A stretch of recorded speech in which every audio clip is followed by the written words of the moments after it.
Hi friends, ಇವತ್ತು ನಮ್ಮನೇಲಿ ಬೆಳಗ್ಗೆ ನಾಷ್ಟ ಎಗ್ ರೈಸ್ ಮಾಡ್ತಿದ್ದೀವಿ. ನಾನು ಯಾವ ತರ ಎಗ್ ರೈಸ್ ಮಾಡ್ತೀನಿ ಅಂತ ನೋಡೋಣ ಬನ್ನಿ. ಫಸ್ಟ್ ಒಂದು ಪಾತ್ರೆ ಇಟ್ಟುಕೊಳ್ಳೋಣ. ಪಾತ್ರೆ ಬಿಸಿ ಆದ್ಮೇಲೆ ಸ್ವಲ್ಪ ಎಣ್ಣೆ ಹಾಕಿ ಹಸಿಮೆಣಸಿನಕಾಯಿ, ಈರುಳ್ಳಿ, ಪುದೀನ ಸೊಪ್ಪು, ಕೊತ್ತಂಬರಿ ಸೊಪ್ಪು, ಶುಂಠಿ ಬೆಳ್ಳುಳ್ಳಿ ಪೇಸ್ಟ್ ಹಾಕಿ ಉರಿಯಿರಿ. ಒಂದು ಚಿಟಿಕೆ ಅರಿಶಿಣ, ನಂತರ ಮೊಟ್ಟೆ ಒಡೆದು ಹಾಕಿ, ನಂತರ Teju egg masala, Teju black pepper powder ಹಾಕಿ ಹುರಿಯಿರಿ. ನಂತರ ನೀರು ಹಾಕಿ ರುಚಿಗೆ ತಕ್ಕಷ್ಟು ಉಪ್ಪು, ಸ್ವಲ್ಪ ನೀರು ಕುದಿಯಲು ಬಿಡಿ. ಆಮೇಲೆ ಅಕ್ಕಿ ಹಾಕಿ ಬೇಯಲು ಬಿಡಿ. ಪ್ಲೇಟ್ ಮುಚ್ಚಿರಿ, ನಂತರ ಮಿಕ್ಸ್ ಮಾಡಿ.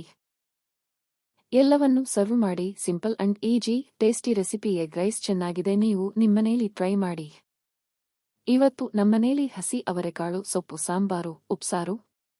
ಕುಕ್ಕರ್ನಲ್ಲಿ ಸ್ವಲ್ಪ ನೀರು ಹಾಕಿ, ನಂತರ ಸೊಪ್ಪು, ಹಸಿಯವರೆಕಾಳು ಹಾಕಿ ರುಚಿಗೆ ತಕ್ಕಷ್ಟು ಉಪ್ಪು. ಕುಕ್ಕರ್ನಲ್ಲಿ 3 ವಿಷಲ್ ಕೂಗಿಸಿ. ನಂತರ ಒಂದು ಪಾತ್ರೆಯಲ್ಲಿ ಹಸಿ ಅವರೆಕಾಳು ಸೊಪ್ಪಿನ ನೀರು ಹಾಕಿ ರುಚಿಗೆ ತಕ್ಕಷ್ಟು ಉಪ್ಪು ಮತ್ತು ಉಪ್ಸಾರು ಖಾರವನ್ನು ಹಾಕಿ ಸಾಂಬಾರ್ ಕುದ್ದ ಮೇಲೆ ಉಪ್ಸಾರು ರೆಡಿಯಾಗುತ್ತೆ.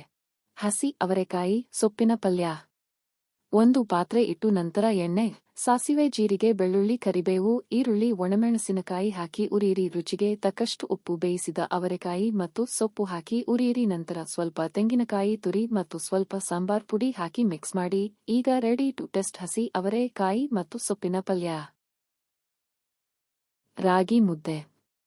ಉಪ್ಸಾರಿದ್ಮೇಲೆ ರಾಗಿ ಮುದ್ದೆ ಬೇಕೇ ಬೇಕಲ್ವಾ? ನೋಡೋಣ ಬನ್ನಿ ನಾನ್ ಯಾವ ತರ ಮುದ್ದೆ ಮಾಡ್ತೀನಿ ಅಂತ. ಒಂದು ಪಾತ್ರೆ ಇಡಿ, ನೀರು ಹಾಕಿ ಸ್ವಲ್ಪ ರಾಗಿ ಹಿಟ್ಟು ಹಾಕಿ ಕುದಿಯಲು ಬಿಡಿ. ನಂತರ ನೀರು ಕುದಿ ಬಂದ ಮೇಲೆ ರಾಗಿ ಹಿಟ್ಟು ಹಾಕಿ ಚೆನ್ನಾಗಿ ತಿರುಗಿಸಿ. ಬೆಂದ ಮೇಲೆ ಮುದ್ದೆ ಮಾಡಿ.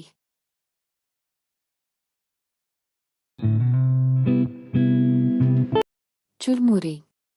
ಸಂಜೆ ಮೇಲೆ ಏನಾರ ತಿನ್ನಬೇಕು ಅನಿಸ್ತಿತ್ತು, ಅದಕ್ಕೆ ಕಡಲೆಪುರಿ ಇತ್ತು, ಚುರ್ಮುರಿ ಮಾಡಿದ್ದೀವಿ. ನೋಡಿ ನಾನು ಹೇಗೆ ಮಾಡ್ತೀನಿ ಅಂತ. ಒಂದು ಪಾತ್ರೆಗೆ ಸಣ್ಣದಾಗಿ ಕಟ್ ಮಾಡಿರೋ ಈರುಳ್ಳಿ, ಟೊಮೆಟೊ ಹಾಕಿ ಚಕ್ಕಲಿ, ನಿಪ್ಪಟ್ಟು, ಲೇಸ್ ಮತ್ತೆ ಮಸಾಲ, ಕಡಲೆ ಬೀಜ mixture, Teju chilli powder, Teju ಧನಿಯಾ ಪೌಡರ್ ಹಾಕಿ ನಂತರ ರುಚಿಗೆ ತಕ್ಕಷ್ಟು ಉಪ್ಪು, ಫೈನಲ್ ಆಗಿ ಕಡಲೆಪುರಿ ಹಾಕಿ ಎಲ್ಲವನ್ನೂ ಚೆನ್ನಾಗಿ ಮಿಕ್ಸ್ ಕೊಡಿ. ಚುರುಮುರಿ ರೆಡಿಯಾಯ್ತು.